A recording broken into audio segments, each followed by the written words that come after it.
አሁን እንዴት ነው ከዚህ ሁሉ ጉድ ትሁት እንድትወጣ ማድረግ የሚቻለው? ቆይ ምን ማድረግ ይችላል? እያመማት ከሆነ ደግሞ ግዴታ ይህንን ተመስገን የሚባል ሰው ከህይወቷ መውጣት አለበት። በምን መንገድ?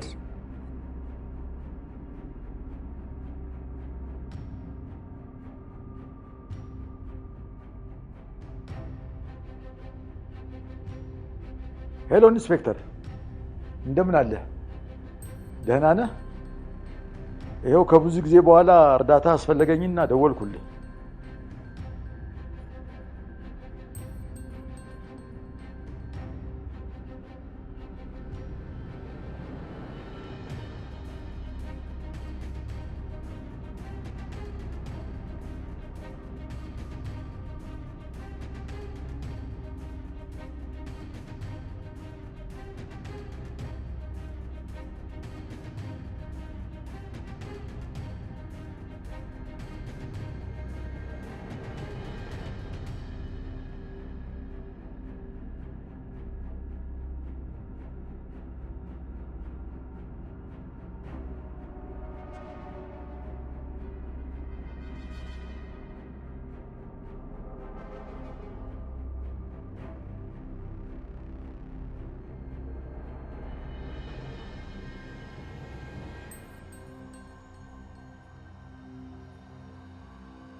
እቅዶች በሙሉ የከሸፉበት በነገሮችም ተስፋ የቆረጠው ተመስገን እኔ ከሞትኩ ሰርዶ አይብቀል እንዳለችው አህያ ትሁትን የራሱ ማድረግ ካልቻለ መቼም ቢሆን የሌላ ሰው እንድትሆን አይፈቅድላትም። ከዚህ በፊትም አንቺ የሌላ ሰው ሆነሽ ከማይ ሬሳሽን አቅፌ ብኖር ይቀለኛ እንዳላትም ዛሬ ባይሳካለትም ነገር ግን እሷን ለመግደል ነበር የመጣው። በትሁት ከመጡበት ምንም ነገር ከማድረግ ወደ ኋላ የማይለው ተመስገን እሷን ከካሌብ ጋር ተቃቅፈው መንገድ ላይ አግኝቷቸው ነው በንዴት መሳሪያውን አቀባብሎ ወደ እነሱ ጋር የሄደው። ተመስገን በዚህ ልክ በትሁት ላይ የጨከነው ቲና ከሱ የደበቀችው ልጅ እንዳላት ከነገረችው በኋላ ነው። ሙሉ በሙሉ ቲናን ባያምናትም ነገር ግን በውስጡ ጥርጣሬ ይፈጥራለች። ተመስገንም በቲና ንግግር ተናዶ ወረኛ ታንቺ ጋር በድጋሚ እንደማልሰራ ስታውቂ ነው አይደል ከመንደር ወሬ ለቃቅመሽ ያመጣሽው? በድጋሚ እንደዚህ አይነት ወሬ ይዘሽ ብትመጪ እገልሻለሁ ብሏትም ነበር ጥሏት የሄደው። የተፈጠረውን ነገር ካሌብ ተደብቆ ሲከታተል ነበር። ተመስገን ራቅ ሲልም ወደ ቲና ጋር ይሄድና ይሳለቅባታል። ቲናም እንደምትበቀለው ትነግረውና ትሄዳለች። በድጋሚም ወደ ተመስገን ቤት ነበር የሄደችው። ተመስገን ሊያወራት እንደማይፈልግ ቢነግራትም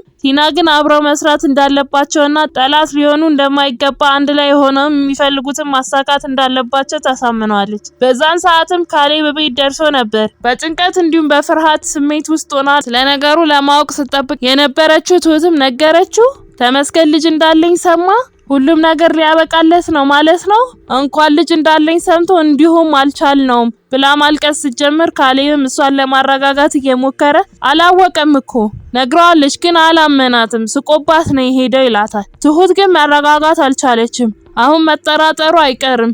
ነገሮችን ካጣራ ደግሞ እርጉዝ እንደነበርኩ ይሰማል። እናም ቀስ ብሎ የሱ ልጅ እንደሆነች ይደርስበታል ስትል አባዬም ቀበል ብሎ ግን ቢሆንም ቢያንስ ነገሮችን ለማስተካከልም ሆነ መፍትሄ ለማግኘት ጊዜ አግኝተናል ይላታል። ትሁትም አባዬ ከሰማኩ ምንም መፍትሄ የሚባል ነገር አይኖረንም ትለዋለች። አባዬም በዚህ ምድር ላይ መፍትሄ የሌለው ነገር እንደሌለ ነግረው ያረጋጓታል። በዛን ሰዓትም ተመስገንና ቲና አንድ ካፌ ውስጥ ተቀምጠው ሴራቸውን እያሴሩ ነበር። ቲናም ቀጥላ ስለ ትሁት ያለፈው ህይወት እንዲነግራት ተመስገንን ትጠይቀዋለች።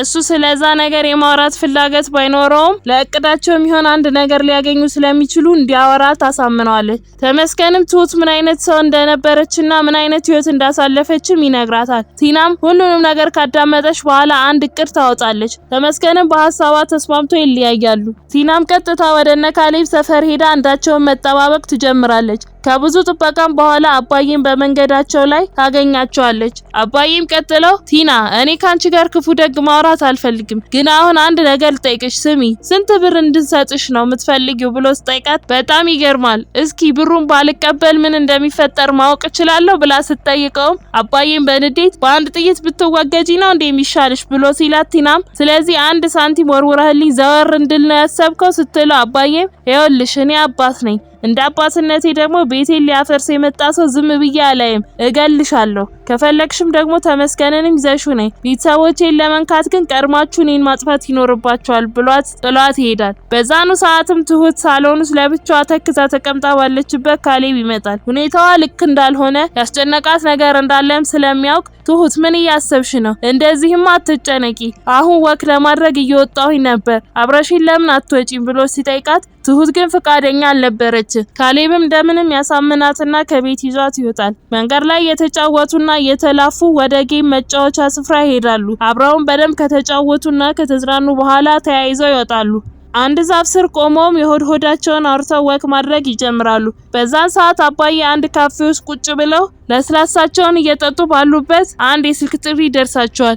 የትሁት እህት ነበረች። ስልኩን አንስተውም ሰላምታ ከተለዋወጡ በኋላ እህቷ ወደ ሀገሯ ብትመለስ ሳይሻል እንደማይቀር ስትነግራቸው አባዬ ማረተይ እንደዚህማ አትበይ፣ ትሁት እኮ የሁላችንም ልጅ ናት፣ ችግሯ ችግራችን ነው፣ እኛም ለሷ አለንላት፣ ያን ያክል ምን ተፈጥሮ ነው ትሁት ያልነገረችን ነገር አለ እንዴ ብሎ ሲጠይቋት እህቷም የትሁትን በጭንቀት ብዛት መታመም ትነግራቸዋለች። አባዬም እንኳን ነገርሽኝ፣ ከዚህ በኋላ ሁላችንም ጭንቀቷን ለመቀነስ እንሞክራለን ይሏታል። እህቷም ደስ ብሏ በእውነቱ እናንተን የመሰለ ቤተሰብ በማግኘቷ እድለኛ ናት ስትላቸው አባዬም ኧረ ተይ እሷ አይደለችም እኛ ነን እሷን በማግኘታችን እድለኛ፣ እሷ ባትኖር እኮ ሁሉም ነገር አብቅቶለት ነበር፣ አሁን እኮ በህይወት እንድኖር ያደረገችኝ እሷ ናት፣ አታስቢ እንደሚሆን እናደርጋለን ብለዋት ስልኩ ይዘጋል። አባዬም ተነስተው ወደ ቤት ይሄዱና ስለ ትሁት ማሰብ ይጀምራሉ። አሁን እንዴት ነው ከዚህ ሁሉ ጉድ ትሁትን ማውጣት የምንችለው? ቆይ ምን ማድረግ ይቻላል? ግን ግዴታ ይሄንን ተመስገን የሚባል ሰውዬ ከህይወቷ ማስወገድ አለብን። ግን እንዴት? በምን መንገድ? ይሉና ማሰብ ማብሰልሰል ይጀምራሉ። በመሃልም አንድ ሀሳብ ይመጣላቸዋል። ስልካቸውን አውጥተው ወደ ኢንስፔክተር ጋር ይደውላሉ። ቀጥለውም ይኸው አሁን እርዳታ አስፈለገኝና ደወልኩልህ ይሉትና ስላለው ነገር አብራርተው ይነግሩታል። በዛን ሰዓት ላይ ነው ካሌብና ትሁት መንገድ ላይ ተቃቅፈው እየሄዱ ተመስገን ያገኛቸው።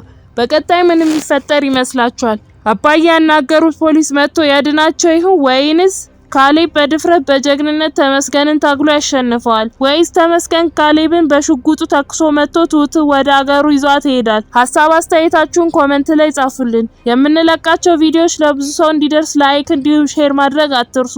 ቪዲዮዎቹ ሲለቀቁም በፍጥነት እንዲደርሳችሁ የደወል ምልክቷን መጫን አትርሱ። በቀጣይ በሌላ ክፍል እስክንገናኝ እስከዛው በሰላም ቆዩ።